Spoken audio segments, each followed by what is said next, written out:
We have a lot to talk about today, Mr. Nicholas Gibbs. There is so much going on.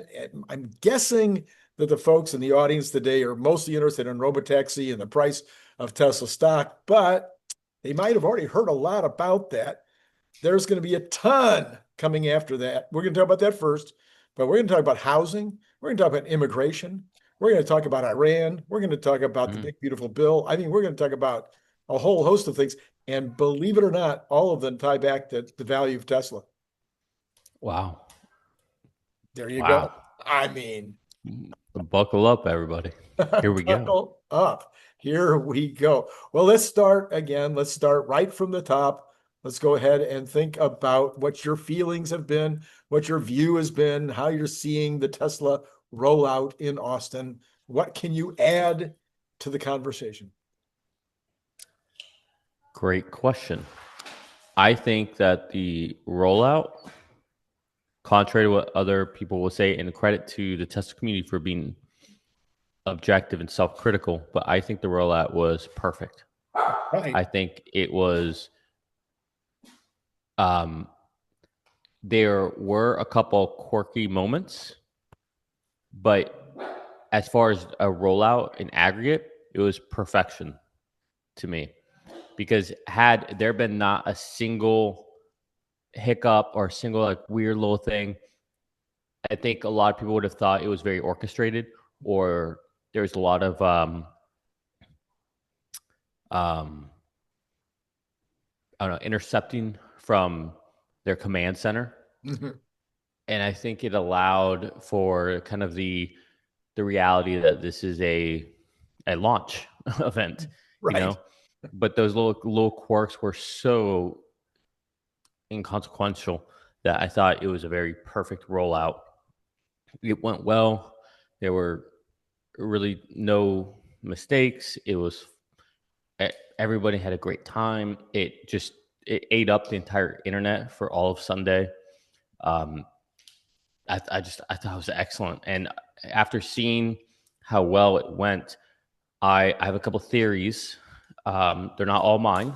I'll give credit where I know credit came, or where people's ideas came from, but I think that we are in a very exciting point in the timeline when it comes to Robotaxi. Okay, well, spell it out, man. You know, Okay, all right. that's why we pay you the big bucks. So first, CERN Basher had a very interesting observation that if on the 28th they expect to do the first delivery, well, that's outside of the geofence area currently. So perhaps before or on that date, they will expand Mm, beyond where they currently are covering, mm. which is interesting because if my understanding of Austin is correct, that would mean that at that point, Tesla has a bigger geofence area than what Waymo has. So that would be interesting. Now, presumably, they'd have to have a lot more vehicles in operation at that point. So they, we better start seeing signs of that soon. Today's what, the 24th? Um, is today 24th? Yeah, 24th. Yep, that's it. Yes, today's 24th. So that's 4 days from now. Right. So I think it's a very interesting observation. Another idea, which again I can't take credit for, is the idea that if a vehicle is being delivered to someone's house autonomously, Mhm. that implies that it has the latest FSD version, Right. Oh, which may mean that we will all get an update in the next few days. I see. That's a possibility. The other idea, and this one is probably more so my own, or is definitely my own idea, and you're probably going to push back on it. Okay, okay. I think there's a chance that the new vehicle delivery on the 28th, which also happens to be Elon's birthday, will be the new lower cost vehicle. Oh, wow. What a great way to advertise it. So if you bring, but how would that person order it? They'd have to, Well, you have to announce it before that. a lot of these first deliveries tend to actually be Tesla employees. Oh, I see. Okay. All right. So, So you could deploy the first. uh, low-cost vehicle to a Tesla employee outside the range, blah, blah, blah, with the new Hmm. FSD that we would all get. Boy, that'd be a lot. That'd be a big, big birthday present for Elon. That'd be a big 4 days. So we'll know here Maybe shortly. maybe that'll help me get to my 488. Yeah, yeah. I guess your clock's ticking, isn't it? Boy, it's ticking now. It's officially ticking. Can't move the goalposts anymore. They're already moved. Well, okay. So that see, I asked you to see if you could add to the conversation, and look what you did. You did great. So, what about the speed of the rollout? I was talking to Brian Wang a little while ago. I think that they could be removing the safety rider as early as Monday. He thought maybe another week, but have you thought much about whether they should remove the safety rider or how that's going to impact things? I think that's irrelevant. Okay. Keep them, don't keep them. I don't think it matters at this point. I think the next, I, I don't know. All right, like this is me just being a idiot on YouTube speculating, but I believe that for the stock to move, Mhm. it's all going to be dependent on when Tesla expands next. How long between this launch and their next announcement of we are expanding the coverage area? Or That expand is everything. or expanding who can ride? Will that matter? Nope. No. I think it's the coverage area. Okay, so even if It's they invite the public in, that won't help. Okay. go for it. Like that doesn't matter because like okay, we got it. You've got this area covered. How long does it take you to go from this small geofence to this bigger geofence? We like right now we know it can cover that area. At Right, any moment they could allow everybody in. And great, it can only cover this certain area. right, That's not the hard part. The hard part where Waymo doesn't struggle to open up the public. Waymo struggles to cover geography. right. And so the faster that Tesla shows that, not even the faster they show, but once we get a kind of a beat, a cadence of what it takes to go from this size to this size to this size to this new city and how that expands, that's everything right now. So I think the moment that we hear that Tesla's expanding in Austin, it'll either be a really big deal or it'll be a big deal no matter what. It'll either be positive or negative. If Amazing. it takes them till Q4 to I, expand beyond I, where they are now, that's a problem. That's yes, a big problem. yes, yes. If they do that at the end of next week, that's very bullish. Okay, all right, okay. So so that's the fundamentals of the rollout and as it's impacting the stock price. What about the technicals? So we were in the 255, 250, I'm sorry, 355, 357 range. We bounced back down to the 340 and even a little under in the after hours. What are you seeing in terms of the technicals? We're still constructive to keep moving to all time highs, weeklies, monthly, dailies, all everything's pointing that way. I kind of take today as a little bit of a breather. We had a big move yesterday, Mhm. but yeah, I think it normally takes Wall Street a few days to digest the full story. But then we also have to remember that we still don't know anything about the affordable vehicles. We're still waiting to see what the delivery numbers are, which will probably not be good. We got earnings coming up, so there's a lot that we have to get through. But what's interesting is that Nasdaq's essentially at all time highs. You see Meta's at all time highs. Coinbase about to be at all time highs. NVIDIA's Amazon, NVIDIA. everyone. Yeah, yeah, Yeah, everyone's essentially at all time highs except for Tesla. right. So that tells me that, if there's a value to capture, it's in Tesla right now, but Tesla has to deliver. And delivering does not have, in my opinion, for it to reach all time highs, does not have to be on the fundamentals, balance sheet wise. Right, right. It just has to show, hey, yeah, Waymo might have done this before us, but we're number one already. So So the key is I've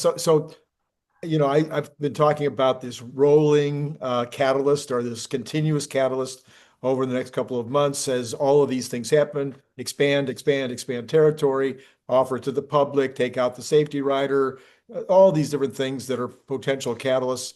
But one of the catalysts would just be more and more days of no real issues.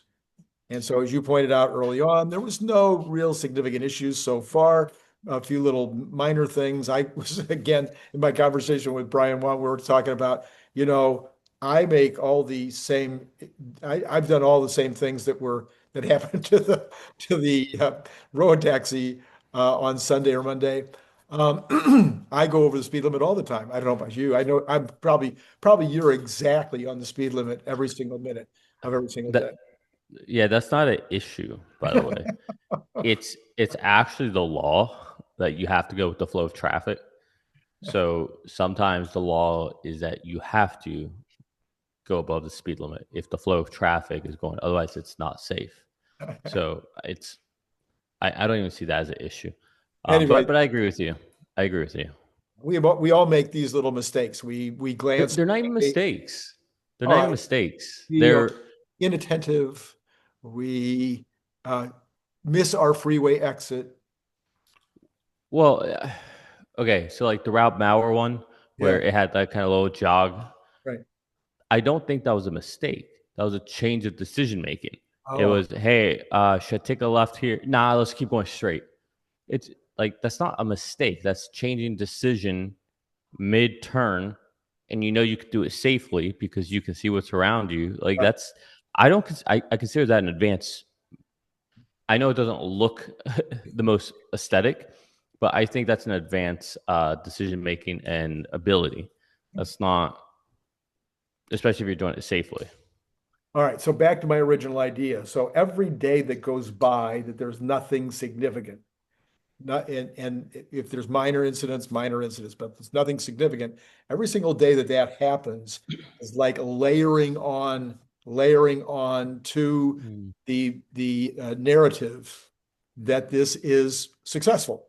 The more days, the more successful.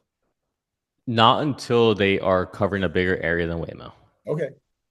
All right. That's my opinion. Okay. Because right now they'll just say, yeah, anybody can take a little geofence area and make it work. Map the heck out of it and make it work.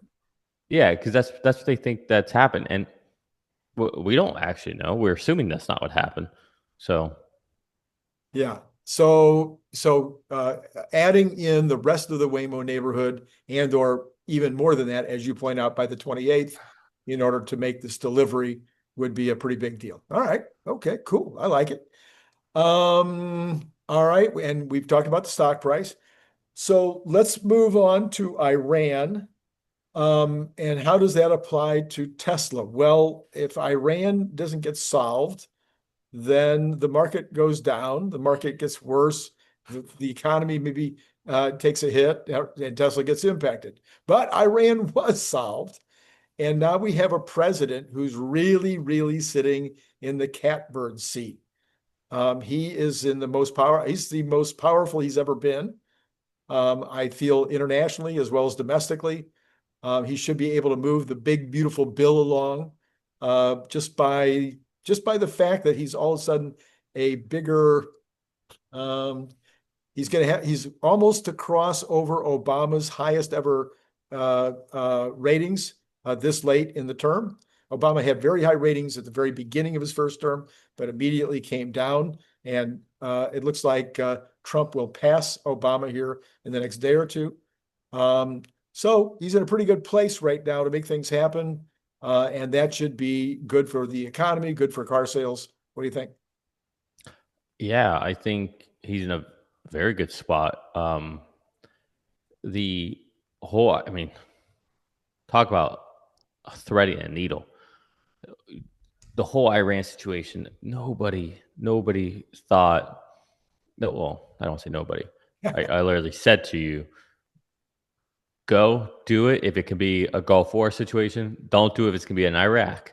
Right. But he's the one that had to decide go or don't go. And, he did it. And right now, I mean, and you can tell he's in control because what happened this morning with Israel and Iran, he said, he's the adult in the room. Yeah. He's literally there's children. He's the adult in the room, which is comical because how everyone paints him. But yeah, it's I mean, you got to think like there's got to be a certain point where the Democrats start giving him a little credit. Like at some point, you would think instead they're trying to impeach him now. Like Yeah, it's I know. Well, there was 100 Democrats that sided with the folks that blocked the impeachment. So that's something. oh, I didn't even know that. Yeah, 100 Democrats sided with the group that blocked the impeachment. So That's that's good. yep, that's a good thing. That's progress. Yeah. That is progress. Well, I mean, just think about it. This has been arguably, everybody keeps talking about diplomacy, diplomacy, and it's like, listen, when someone's pointing a gun at you and they're telling you they're going to shoot you, and you sat there for days, in our case, years, decades, trying to negotiate with them. At a certain point, you just got to believe that they're going to pull that trigger at some point, and you need to take your shot if you have the shot. Yep, use your Krav Maga if you got it, huh? Yeah, exactly. I mean, All right. All right. You have been talking about housing. You and I have been arguing about housing for, I think, 4 weeks now. And today's 4 weeks, 4 months. okay. Okay. Well, I mean, I think significantly, maybe it's been longer. Okay. Anyway, numbers came out this morning in your neighborhood and in Texas. Those two neighborhoods, the price of housing actually decreased. So there you go. The rest of the country, not quite so much, a little bit up, but the overall number down to 2.7% year over year, which I had actually predicted earlier this week. I didn't say 2.7, but I said I think it might drop under 3. So we've got the housing market very much cooling off right now. So what do you think? Before I tell you what you should be thinking, no, what is your take on the immediate future in housing right now? Yeah, so let me tell you the right answer before you say the wrong one, Randy. Um, I think Florida and Texas have historically been the telltale sign of what's happening with housing. They're also the first markets to recover from housing. Um, I think that I think in Florida at least, we're starting to bottom out, Okay. which is constructive. And I think the rest of the country can maybe avoid a little bit of a slowdown if we start cutting rates.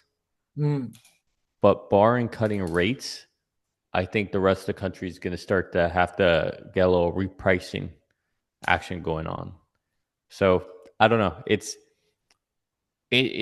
tough out there. Like, yes, we have housing demand issues, but builders have to be able to build, and they have to be able to sell what they build.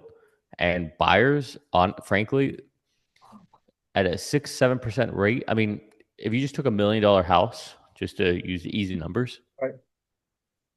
$1 million house at a 7% interest rate, which is where we are right now, which would actually be more because that'd probably be a jumbo loan. But let's just pretend that a traditional 30-year fix would be $1 million. Going from 7% to say 5-4%, you're talking about anywhere from a $1,200 to $1,500 per month difference in your payments. Like that's a huge difference. That's a For sure. huge delta, right? That's the difference between buying, like, for the same mortgage that you would have all inclusive at $1 million at a 7% rate, Mhm. at a 4%, 5% rate, you could buy a $1.5 million Right, house, right. and you'd have the same all-in mortgage. Like that's insane. You get Right. 50% more house. Yeah. Like, So it's a problem. It's a so big problem. so the Fed is getting a little more dovish. You have a Fed governor and a Fed president, both in the last couple of days, saying they think we should cut in July.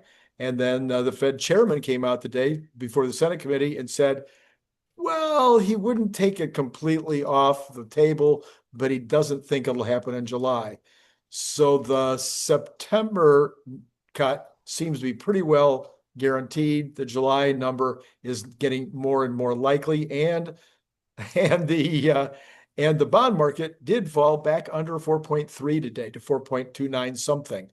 So there is a little bit of hope there. In fact, I would suggest that maybe your interest rate that you're just talking about might drop under 7% based on just those numbers right now. Yeah, maybe. I think July is going to be a forecasting for September. They skip August, right? Yep. August is an off meeting. But I don't know. There's a chance that they actually do cut in July. There's a chance that happens. I mean, some of what Jerome was saying today,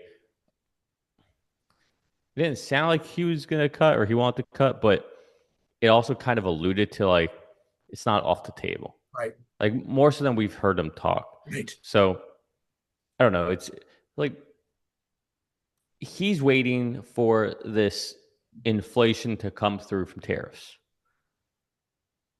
And somebody, I forget who was questioning him, said it perfectly. Look, you were too late to raise rates. Now you're too late to cut while you sit there and wait for this inflation to come from tariffs that may never come. And we keep waiting. We keep saying next month, next month, next month.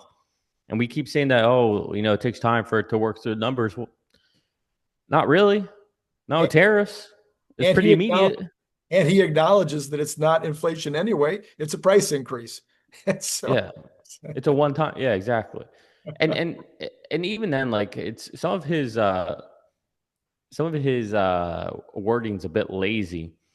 When he had his speech during the FOMC, he said that inflation or that tariffs have to be paid by someone, or it has to net out somewhere. It's got to come out somewhere. Yeah, he talked about whether it's the consumers have to do it or the business owners have to, but he completely dismissed like the supply chain or the second and third chain so the manufacturer, the exporter, the importer. Exactly. Like everybody can take when you have everybody taking a little bit of pain, at the end of the day, nobody takes any real pain. And that's clearly what's happening. It's clearly what's happening, that everybody's eating a little bit. Yep. All right. So I'm going to throw a real monkey wrench into this situation because I like to be the first to say anything.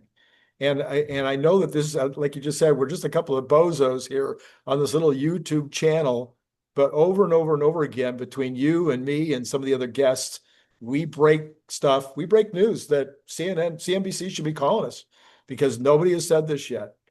I've been asking Grok for 4 days. I finally asked, I forget the other one that Larry likes, Manton, anyway, I forget the name of it, that he recommended I start using. Finally, I got some answers today, and that is this: immigration is impacting housing. You can't have a couple of million people a year coming into the country, all needing some place to live, and not have it impact housing or housing formation, or what do you want to call it? Family formation. Now, your family might be 3 buddies of yours that are all 21 years old, but whatever way you want to call a family, you have to have a place to live if you come into the country illegally, whatever, you have to have a place to live.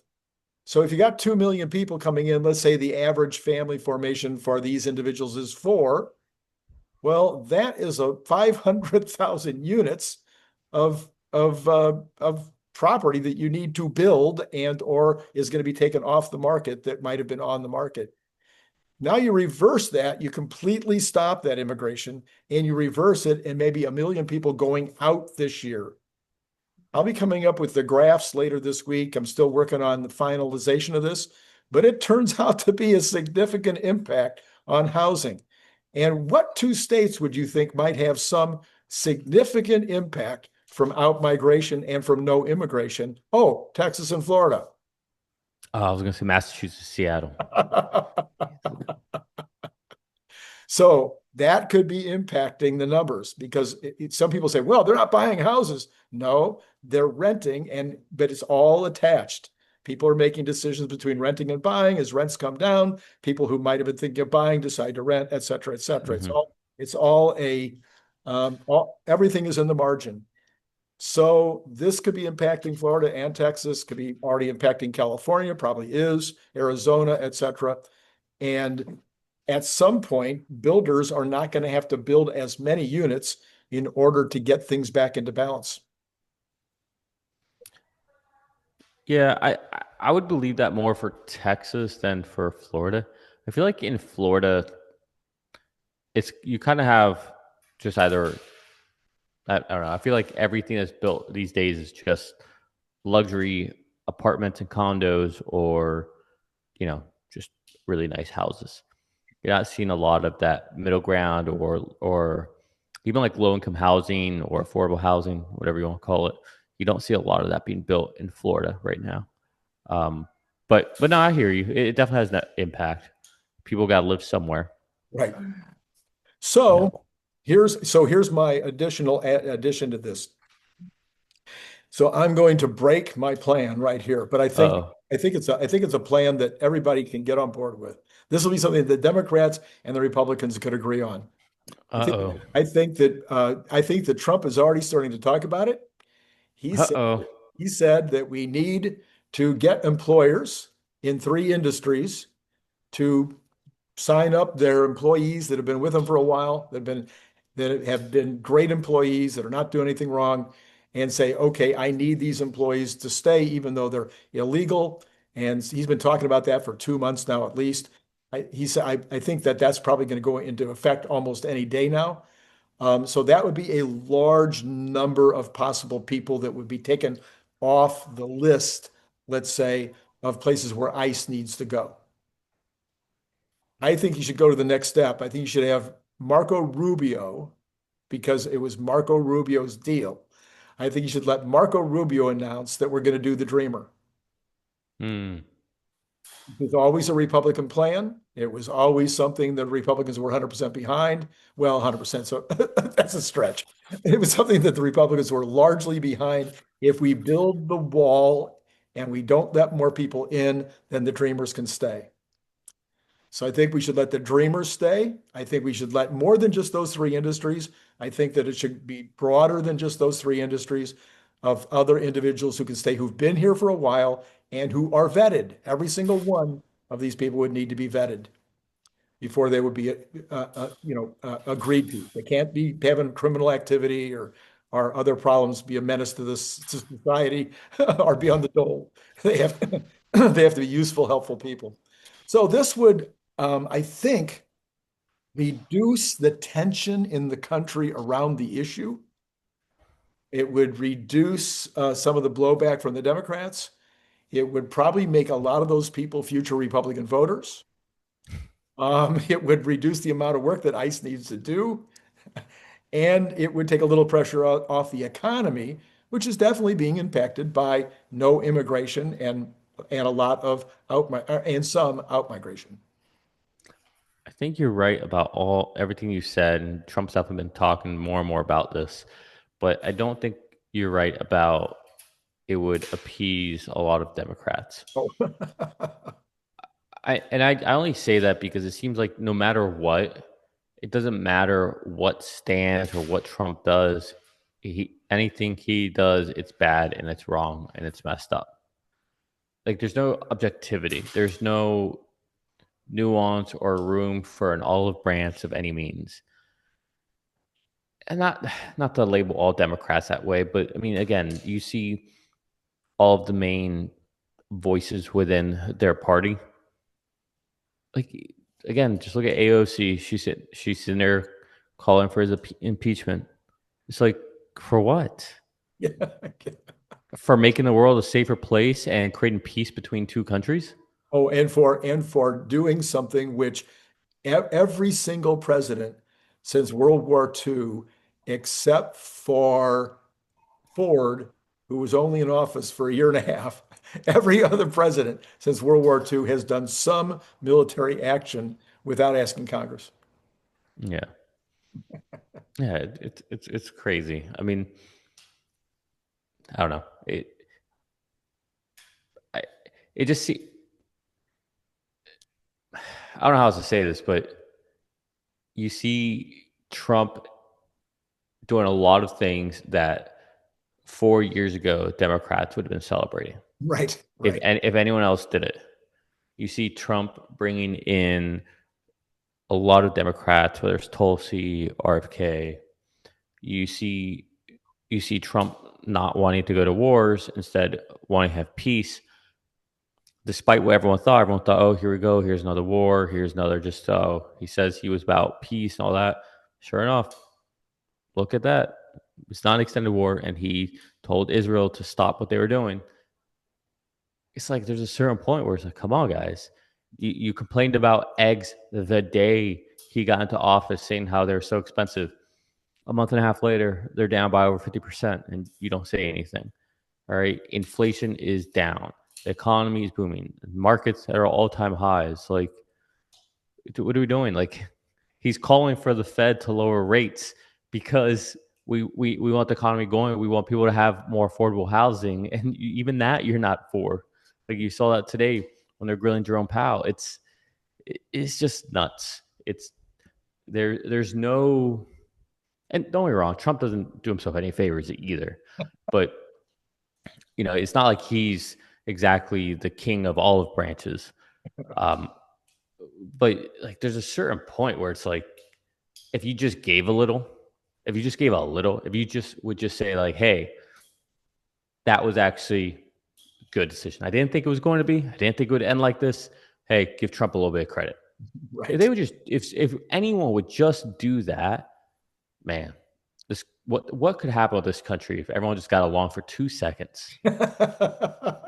Well, I do want to let you know that because I've lived a long, long time, that I can actually remember my dad saying that he wouldn't cross the street to shake Truman's hand. So it hasn't we've never actually had a country where the two sides were lovey-dovey, but there has been times when there has been a lot more cross aisle activity and working together than there is now. I But do that. but imagine if there was. Just Yeah, imagine if we were all pointing in the same direction. yeah, yeah, yeah. Like, what could be, Absolutely. All right. So markets are at all-time highs. Well, two of them. Well, the Nasdaq's at all-time high. I think the S&P is like 50 points off or 40 points off, Mhm. all-time high, something like that. The Dow is lagging. It'll probably catch up. Do you think we're up and to the right from here on the markets, or what do you think happens next there? Yeah, I don't, barring any unforeseen slowing the economy that leads to drastic measures by the Fed because they're too late, something breaks. Yeah, I do. There's no reason to think anything's slowing down. I mean, it's all the risk out there is kind of going away. So I'm going to be doing tomorrow morning. I haven't put together this thing in its entirety, but I'm going to be doing a thing about Tesla to think beyond the obvious in terms of what Tesla's strengths are. And one of the reasons I'm going to do that is because of the All In podcast video over last Friday night or Saturday morning, where all four members of the pod said that Tesla is probably going to be the number one or the first or second to get to super intelligence. Um, Yeah, the winner of AI is how they phrased it. the Yeah. winner of AI. Yeah. So what did you think about that? And what did you think about that in terms of the value of Tesla and how it might impact downstream? That might help me to put my to organize my thinking. Well, clearly I agree with them. Otherwise, I wouldn't be as invested as I am. Um, yeah, I think it's for anyone who like knows what it takes in the space and what you need. It's pretty clear that it's going to be Elon. I think Jake Cal said it best when he said Elon, and Mhm. then even when he talked, but they all pretty much talked about how Tesla has to get with XAI. Like they have to become a company. Like they have to be absorbed. It has to happen. And I mean, man, if that happened, while I don't think Tesla needs it, to be honest, I think it's the other way around. Right. I think there's a lot of talent at XAI that would behoove Tesla just to have that talent as well. Uh-huh. And it's just good to have all these smart people together, everyone working on the same thing. But yeah, it's gonna be Tesla and Google. That's what it's gonna be. Okay, so you're full agreement with them. I think the only outlier included NVIDIA as one of the three that could do it, and I don't see NVIDIA having the retail part of it, the consumer facing or even business facing side of things. They're not doing, at least so far, they're not doing anything in that area. They don't have AI products. Right. They have a component that's used to build AI products. Right. So they're missing part of the stack. They're missing all the software. I mean, right. I mean, yeah, it's not the same. Yeah. And so this would mean that the other folks in the running are out of the running unless something pretty dramatic happens. Yeah, I don't think OpenAI. I think OpenAI is gonna be a one-hit wonder kind of thing. Mm-hmm. I think Microsoft's gonna be behind, but I think companies like Microsoft will be like second-tier type companies that will have a very unique place because they'll probably be able to offer a lot of bolt-ons that companies like Tesla and Google won't. And there's definitely gonna be a market for that for other companies who are trying to build. Right. But as far as like the main big disruptors in the world when it comes to AI, I think it'll be Google or Tesla. And I'm obviously leaning towards Tesla. Right. And the truth is they are the ones who have the ability to capture the most unique data. And they've got the top talent. The top talents flock into those companies. And mainly the top talents flock into Elon. So. And they've also got, as Brian Wong again likes to put it, they have the biggest hammer because they have by far the most compute, and they're going to be building compute at a rate that nobody can ever catch them. They're also the only two companies that are showing real. I guess you could throw Amazon in there, but they're the two companies that are really showing a potential competitor to NVIDIA. Mm-hmm. Google makes their own TPUs. Tesla's got Dojo. So, and my comments before about NVIDIA, it's not to say that NVIDIA won't continue to be a very valuable company. They will be because they all need NVIDIA. Right. Like that's not a question. But I don't define NVIDIA as an AI company in the way I think Tesla's an AI company. Right. I don't think I'll be purchasing an AI product from NVIDIA. I will be purchasing AI products from NVIDIA, from Google, from Microsoft, from Amazon. Like I think that's a reality. Do you think that Tesla will be announcing new products next year that will take advantage of that stack? We've talked about drones. Elon has mentioned other warehouse products. I don't think so. You think that we'll be concentrating on the robot, the humanoid, and the Robotaxi for next year? This year is about getting Robotaxi up and running and to start scaling. Then next year is about deployment and scaling of Cybercab, plus I think making Optimus a reality in their factories. And I think that's where the concentration is going to be. Okay, so no drones, huh? You're gonna make me sad. I don't think so. You make me sad.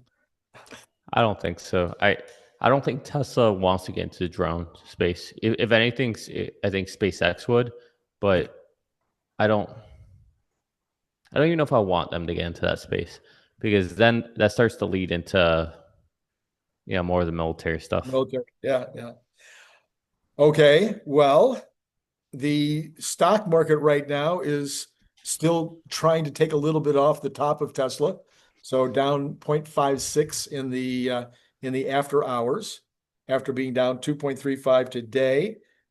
I personally think Tesla will pop up tomorrow unless there's something weird happens that impacts everything. But barring unusual circumstances, I think we're back on the way tomorrow. What do you think? Um, yeah, I don't know. I think I would guess probably more so than not. I was a little surprised it was down today after it was up for so long. Um, I think maybe some of the headlines, there could have been a little bit. I mean, I think you're right. There was trimming, profit taking, but I think there was also, a few negative headlines that people probably, might have said, oh, well, maybe it's not quite ready or whatever. yeah, potentially. But I mean, everything just I think things seem very constructive for Tesla right now. Um, and the the launch was so successful. Like Yeah. there was no accidents, no near misses, no th- there's there's really no issues. So I we need to expand. That's the only thing. Like that to me is like, okay, now we got a time clock because Tesla, Elon have been saying that the whole point of this generalized solution and approach is that we can scale. Right. Okay, fair Scale. enough. Scale. Let's see it. And I'm not even saying that you have to like you don't have to do it stupidly. Maybe it takes 2 weeks. Maybe it takes a month. I don't really care, but scale. Scale in some way. Either to your point, open it up to more people, or add more vehicles, or go ahead and expand the region. You got to start showing signs of scaling. And Elon's also been quiet. I don't know what he's doing today. Yeah. Yeah. He needs to go on Joe Rogan and blow things up.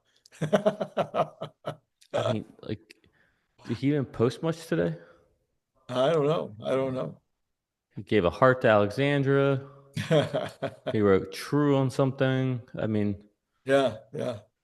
Not, yeah, I not, don't know. all right. Normally when he's quiet like this, it's because he's doing something. So Right. Right. Maybe he's trying to win another, some battle on a game. We I don't game, so I can't name the battles. I just have to. I'm sorry, that's my boomer. That's the boomer in me. It was Pac-Man. That's for all of you, all of my regular audience. You guys remember Pac-Man, right? I stayed up until 5 a.m. one night to beat it. And I had my blisters, literally my blisters popped, and I got new blisters where the old blisters had been. So it was a rough night. Okay, bond market under 4.3, 4.296. This is extremely good news. I would like to see it continue down. I have no idea.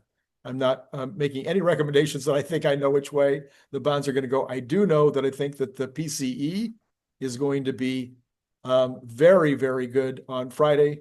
And you would think that the bond market would have to move down after the PCE print, but we'll see. I hope you're right. Oil also, of course, crashed. Guess who on Sunday night? Guess who said oil will be completely going down? Who I only make a few recommendations outside of Tesla, but on Sunday night I went, no, no, no, no. Oil is going to just go off a cliff. We are now sitting at $65.07 from $79 over the weekend. So that was pretty good. I got that one. It's about time. I've been waiting for you to get one. I hope you get your 2 weeks too. Me too. Natural gas down a little more, $3.53, kind of in the same game, down from $5, not nearly down as much, but definitely down also. We've got gold dropped like a rock today, but is picking a little bit of that back up a couple of bucks in the pre-market, sitting at 33.36. And silver, same thing, had been down fairly, but silver is really hanging in there. It's still at 35.89. So that's pretty strong. When I see something like silver that's doing what it's doing right now, I suspect that silver is what do you call it? It's constructive. I, Hmm. I wouldn't be at all surprised to see silver making a move here. Yeah. Copper, $4.89, similar, really, really hanging out in this $5 range for a very long time now. So, and of course, I've already talked about my reasons why I think it is because of all the electronics that has to be built over the next 5 years. Is copper and silver, obviously both very important to building data centers. There, Very. I agree. fair. Yeah. Dollar, dollar mixed. Bitcoin up 3,000 to 106. That one's interesting. That's another one that's essentially hitting all-time highs. Essentially, it's it's always funny when you don't see Tesla participating. Um, but yeah, no, that's just yet another one. Okay, so I'm going to give my reason why I think Tesla is not participating, even though I'm the one that's predicting that it will dramatically participate. I think that Tesla was up on narrative that was different than anybody else's narrative. So there was a lot of energy and enthusiasm behind the president being in office, but there was an additional push that had to do with Tesla getting out of any regulatory issues going forward as the Robotaxi came out. I truly believe that's what pushed it the extra. And so I'm going to say that that was 50 points at least of that last push up to 488. Maybe, but we've got more clarity on that now than we ever have. So it should No. be. So that's Where's why I that? think that's why I'm still pulling. That's why I still believe it. That's why I still believe we'll get there. Yeah. Unlike you, I believe that it will be the drip, drip, drip of every day nothing happens. More people will be going, I think I better get in before it's too late. That's my thing. That's my theory. Right, wrong, who knows? Okay. A little trimming in the equities in the pre-market. We've got all three down about the Nasdaq down 0.05, Dow down 0.08, and S&P down 0.09. So a little bit of folks taking a piece. Yeah, I mean, it moved a decent amount today. S&P was really interesting today. Um, but tomorrow's Wednesday, right? Right. Tomorrow's gonna be interesting to see which way things shake out. Monday was a good day. Today was a pretty good day, but it wasn't as strong, I think, as yesterday was. Um, I kind of agree with you. I think PCE is really giving me the signal. If PCE comes in light, They're expecting the predictions, and the PCE, we there's ways you can almost get it right. There's oh a yeah, you can take everything that you already know from CPI and PPI, feed it into, a calculator, and they're saying that it's going to be point 0.1 on both. if it's point one, that brings us down to what annually? Well, the annual actually ticks up if it's according to their estimates. The point 0.1 would end up ticking us up a little bit on the core, but I think flat or down on the headline. Hmm. There's always these anomalies of what happened last year, same month. So Yeah, yeah. I mean, inflation's gone. it's gone. Like it's gone. We don't have inflation. I mean, we have annoyingly overpriced things Right, now, and it'd be great to see some of those go down. But it's not like there's inflation. We just have new normal. right, right. Yeah, and except for the luxury dining out is not hurting right now. That was part of the report today.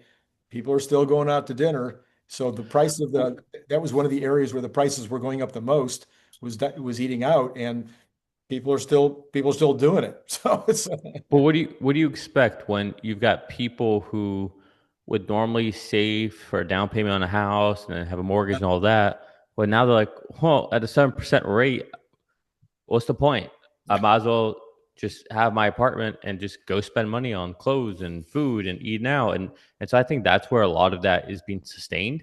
yeah, Because they're not like this natural thing that people save money for. And even then, people aren't really getting married right now. So men aren't saving for engagement rings, like these big milestones in life, whether it's buying your car, that's a big note, buying an engagement ring, that's a big expense, saving to buy a house, that's another big expense.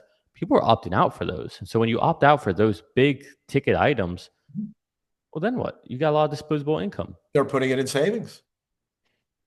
So disposable income and savings have been increasing the last 2 months. Yeah. Yep, it's actually quite solid. It's actually I mean, other than the fact that it's continuing to impact manufacturing because people aren't buying things, at some point they'll need those things. At some point, the thing business has to come back. Yeah. And it At least, will. at least It theoretically. will. It'll happen when rates come down. Yeah, yeah, I think you're right. All right. As always, only with you and Larry. I don't ask anybody else this. I only ask you and Larry if you have a final word of wisdom. Yeah. With regards to Tesla, I think keep an eye out on the next 2 weeks. I feel like there's something that's going to happen. The obvious things would be either something happening, expanding within the Robotaxi network. Another obvious thing would be the affordable vehicles getting announced. But I don't know. I feel like something else is cooking. So I Okay. don't know. All right. This Okay. I got no real. This is It's a gut. gut. This is just gut. Yeah. So Randy's got his 2 weeks. You've got your 2 weeks. Before I got my 2 weeks, something's gonna happen. All right. Okay. As long as we get Maybe to it's just 488, as long as we get to 488 in that 2 weeks, oh, I that would be something happening. that would be. Okay. All right, Nicholas Gibbs, thank you as always for coming on and helping us have a few laughs and occasionally even some bright stuff, some wise considerations or something. Thank you for having me. It's been great talking to you guys.